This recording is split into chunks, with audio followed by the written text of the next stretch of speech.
Selamat sore Bapak Ibu dan adik-adik hadirin sekalian. Selamat datang di dalam acara Pansofia Sekolah Kristen Calvin. Dan ini adalah satu sesi di mana kita akan melihat suatu eksperimen yang sederhana. Nah, Bapak Ibu dan adik-adik, Alkitab mengatakan di dalam Mazmur, langit itu menceritakan kemuliaan Allah.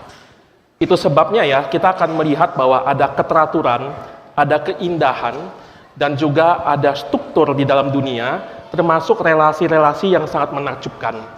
Kalau kita mendengar istilah kosmos, itu terkait dengan kosmetikos. Jadi itu nanti istilah itu menjadi kosmetik, ya. Itu kosmetik itu kan alat untuk mempercantik, memperindah. Jadi keindahan, keteraturan ya, dan struktur itu sangat terkait erat sekali. Nah, Bapak Ibu sekalian, itu sebabnya langit menciptakan kemuliaan Allah. Nah, tidak hanya itu saja, kalau kita mengamati sekeliling kita dengan sangat jeli, kita itu terdesak dengan rasa keingintahuan kita untuk mengamati baik benda-benda besar maupun benda-benda kecil. Dan juga kita itu ingin melihat termasuk dalam binatang ya dan tumbuhan, ada banyak sekali keteraturan di balik itu semua. Saya ambil contoh. Kalau kita mengamati tubuh manusia ya, itu ada semacam mekanisme yang menarik sekali. Ketika ada benda asing masuk, kita langsung bersin kan. Nah, bersin itu 50 km per jam. Mekanisme yang sangat luar biasa. Kalau kita melihat cheetah ya, itu lari sampai 100 km per jam. Itu tubuhnya sangat elastis, ditambah dengan ekornya yang panjang, jadi sangat memukau sekali. Bapak Ibu pernah mendengar yang namanya ini tebak-tebak buah manggis? Jadi kalau kelopaknya itu ada 4, kalau kita buka, dalamnya juga 4. Yang di dalam dan yang di luar sama. Itu namanya buah kejujuran. Jadi sangat indah sekali ya. Itu sebabnya kita mau melihat beberapa keteraturan itu, lalu kita masukkan ke dalam percobaan sains yang sederhana hari ini. Nah, pertama, kita akan memulai dengan prinsip keseimbangan. Jadi dalam prinsip keseimbangan, ada benda-benda yang kalau kita lihat ya, nanti semua gangguan itu akan berkoordinasi sedemikian rupa supaya dia stabil. Nah, bagaimana caranya? Dengan satu jari misalkan, kita bisa menahan benda ini. Nah, ini mudah ya, kan ada mainan seperti ini ya. Nah, ini kan seimbang ya. Artinya titik pusat massa ada di ujungnya. Nah, sekarang bagaimana kalau benda panjang seperti ini? Saya mau cari titik pusat massanya. Nah, ini juga sama. Salah satu caranya adalah satu tangan ini diam, tangan kanan kita gerakin. Perhatikan, tangan kanan saya gerakin, tangan kiri diam ya. Nah, ini pasti akan selalu ketemu di tengah. Saya ulangi ya. Sekarang tangan kiri yang saya gerakin, tangan kanan yang diam. Nah, dia akan selalu ketemu di tengah. Itu namanya titik pusat massa.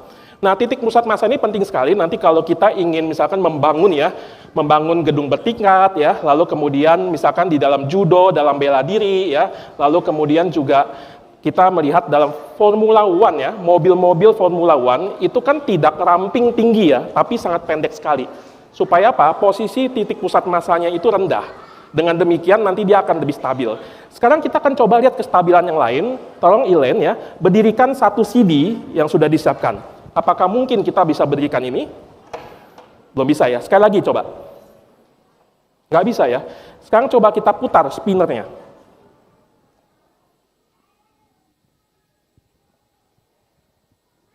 Nah, bisa stabil ya. Jadi kalau Bapak Ibu ingat ya, kalau kita naik sepeda, kaki kita kalau dikataskan pasti akan jatuh. Tapi kalau sepeda itu jalan, ada gerak rotasi, maka akan lebih stabil. Jadi gerak rotasi ini menambahkan sesuatu struktur ya, karakteristik yang membuat kestabilan itu terjadi. Nah, selain gerak rotasi ini, kita coba lihat gerak rotasi yang lain. Tolong Tesla untuk duduk di sana, silakan. Nah, Tesla akan tangannya terbuka ya, sambil nanti itu ya slide-nya tolong ya. Tangannya terbuka, lalu diputar ya. Tangannya tutup, makin cepat. Dibuka, lambat, tutup, makin cepat. Ya. Nah, kalau kita lihat, tolong ya slide-nya, struktur itu ya, sebelah kanan, tadi ketika tangan terbuka, itu ada struktur momen inersia ya, sebut saja itu ya, itu besar nilainya, 4. Makanya putarannya kecil, 2. Nah, 4 kali 2 itu 8. Ya, ada perkalian seperti itu. Nah, ketika tangannya ditutup, berarti kan 4 jadi kecil ya. 4 itu jadi 1. Nah, supaya perkaliannya sama, maka sebelah kanan harus jadi 8. Karena 4 kali 2 sama dengan 1 kali 8. Jadi tetap di dalam gerak semacam itu ada suatu struktur yang konstan yang mempertahankan dan menjadi fondasi daripada gerakan tersebut. Nah, sekarang kita akan melihat hal yang lain ya Bapak Ibu adik-adik ya. Bagaimana kalau sekarang gerak itu kita berikan gangguan? Apakah tetap ada semacam keteraturan di dalamnya? Ya. Nanti Tesla akan mencoba menyalakan satu mesin ya. Ini mesin blower ya. Jadi anginnya cukup kencang. Biasanya kalau bola ini kita kasih angin yang kencang, pasti dia akan terbang mental ya. Silakan.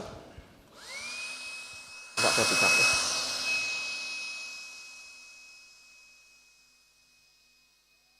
Nah, terbang ya. Agak dimiringin sedikit aja. Dimiringin lagi. Nah, bisa ya. Oke, thank you. Nah, kenapa bisa demikian Bapak Ibu ya dan adik-adik? Jadi ketika angin itu ya ditabrakan, dia tidak mental ya, karena ada efek Wanda namanya. Jadi ada Bernoulli dan sebagainya ya. Di mana ketika tekanan angin itu menelusuri kelengkungan daripada bola tersebut, itu akan memberikan tekanan yang stabil. Sehingga kalau ada sedikit gangguan tadi yang miring gitu ya, nanti muncul tekanan tambahan yang akan mengembalikan bola tersebut. Ya. Tapi kita coba ya, kalau misalkan bukan angin ya, kita coba benda yang lebih padat. Nah ini ada satu ini, biasanya Bapak Ibu ya, kalau ada benda yang kalau kita dorong ya, baru bergerak. Kalau kita diam, maka bendanya diam kan. Kenapa? Karena ada gesekan kan. Nah kita kan coba ya, kita cuma hentak satu kali saja, silakan. Nah menarik ya. Sekali lagi ya, ada struktur di dalam benda itu yang mempertahankan supaya benda itu bisa terus mempertahankan sifat geraknya. Ya, bukan hanya benda padat. Sekarang kita akan coba kepada benda cair ya. Nah ini kalau ini coba saya mainkan ya.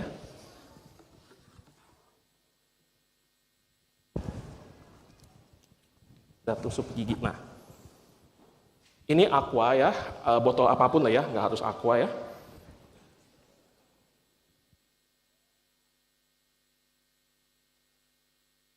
Oh, nah ini kalau misalkan kita coba balik ya. Yang terjadi apa?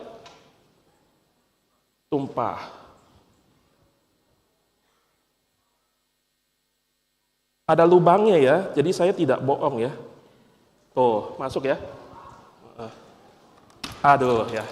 Hanya bisa bertahan sebentar ya Bapak Ibu ya. Jadi adik-adik bagi yang ingin tahu seperti ini silakan nanti masuk ke sekolah Calvin ya. Nah, sekarang kita coba matikan lampu.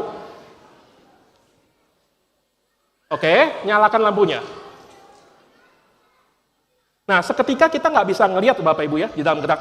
Untuk melihat, kita membutuhkan yang namanya cahaya. Nah, cahaya itu adalah suatu bentuk yang lain ya, yang Tuhan cipta, bukan benda padat yang seperti kita lihat atau udara dan yang lainnya, tapi adalah gelombang. Bisa mengalami pembelokan, ya, bisa mengalami pemantulan. Nah, sekarang begini.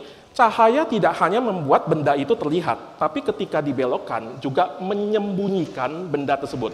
Sekarang coba kita lihat kotak itu. Kotak yang ditutupi dengan gelas plastik yang tembus pandang, ya, di dalamnya ada garis-garis, tidak ada apa-apa ya. Sekarang kalau dibuka oleh Tesla, nah ada patung Liberty ya, boleh ditutup lagi? Taruh lagi, ditutup, nah jadi nggak kelihatan. Nah itu namanya peristiwa pembiasan, pembelokan ya. Jadi kalau Bapak Ibu lihat ya, kenapa ya gelas berisi air, kalau kita masukkan pensil, kok bisa kelihatan patah? Nah ini kan pembelokan. Ini muncul satu pertanyaan nih.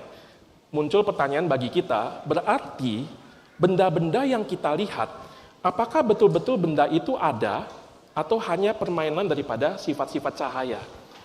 Nah pertanyaan semacam ini ya, nanti juga akan dieksplorasi dalam kelas filsafat ya Bapak Ibu ya, silakan ya, di sekolah Calvin kita ada kelas seperti itu. Nah Bapak Ibu, selain gelombang cahaya, ada gelombang yang lain. Gelombang cahaya melalui mata, tapi ada gelombang yang lain yang kita serap melalui telinga, yaitu gelombang suara. Perhatikan sebelah kiri, tadi ada 440 Hz ya, artinya gini ya, artinya kalau ada semacam penggaris, lalu saya getarkan, maka dalam 1 detik kalau dia bergetar 440 kali bolak-balik, itu 440 Hz. Lalu partikel udaranya akan ikut bergetar, sampai ke telinga kita ikut bergetar, maka kita akan mempersepsi itu sebagai nada la. do, re, mi, fa, sol, la. Nah, itu 400 Hz ya. Coba dinyalakan. Oke, dimatikan. Sekarang kita coba nyalakan yang 2 kalinya. Oke, matikan. Kita nyalakan barengan ya. Masih enak didengar ya? Ini 1:2. Ini apa nih? 1 oktav. Jadi kalau dalam musik ada istilah 1 oktav, itu artinya 2 kalinya frekuensinya. Oke. Sekarang kita coba yang lain ya, 440 Hz, yang satu 442 Hz. Oke. Nah, kalau dibunyikan bersamaan ada bunyi dengung nih. Oke, thank you, matikan ya. Itu adalah peristiwa beat atau pelayangan. Ketika ada 2 alat musik atau 2 nada dinyalakan dan punya frekuensi yang berbeda sedikit saja, maka akan timbul fenomena ini. Nah, biasanya kita gunakan buat apa? Menyetem alat musik tuh. Saya misalkan ada senar gitar, kok kayaknya nggak pas ya kayak nadanya. Maka teman saya bunyikan, saya juga bunyikan. Kalau terjadi ngung seperti itu, berarti nadanya belum akurat, bisa diperbaiki. Ya. Jadi itu tadi adalah tentang gelombang ya. Gelombang daripada tone generator. Sekarang Bapak Ibu, kita akan memasuki ke dalam satu penemuan yang saya kira fenomenal ya. Peradaban berkembang dari mesin menuju komputer. Apa itu? Yaitu penemuan listrik. Ya. Sekarang kita akan melihat ya, Nathania akan lakukan satu percobaan. Ini adalah Van de Graaff. Jadi Bapak Ibu kalau pernah memegang gagang pintu lalu kesetrum ya, atau misalkan lagi jalan-jalan di mall lalu kesetrum gitu ya sama tangan teman ya, itu berarti apa? Ada muatan listrik yang mengalir.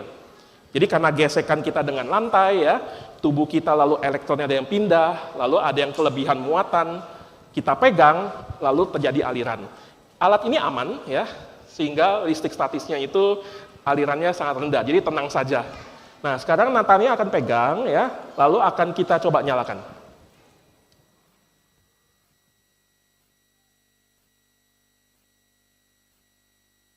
Boleh digeleng-gelengkan kepalanya? Nah, boleh. Lihat rambutnya.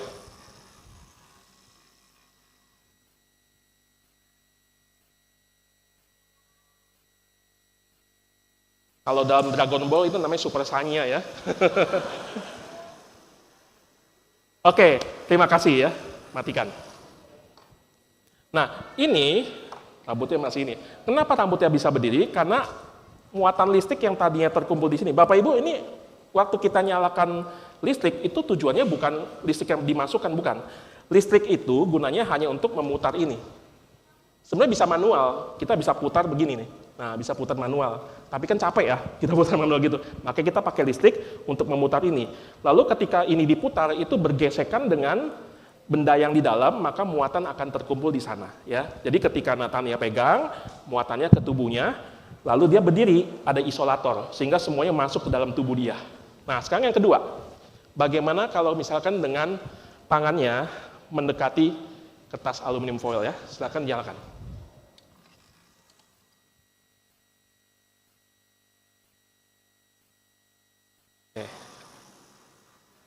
Oke, jauhkan lagi, mundur dulu, naikkan dulu, baru ini, ya, turunin lagi.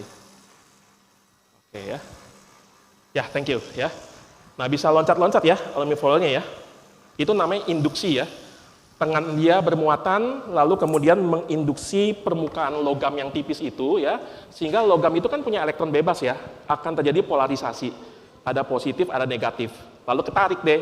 Nah, waktu ketarik, lalu tiba-tiba muatan dari tangannya pindah ke itu jadi sejenis elektron dan elektron, tolak menolak. Terus habis itu ketarik lagi, tolak lagi, ya terus menerus. Sekarang yang ketiga, kita gunakan lampu ya. Oh yang itu dulu ya, oke boleh. Yang itu dulu. Masih sama ini bentuknya ya, sambil dipegang ya. Itu sama juga ya, cuma bedanya aluminium foilnya kita bikin dalam bentuk bola. Oke, thank you. Terakhir.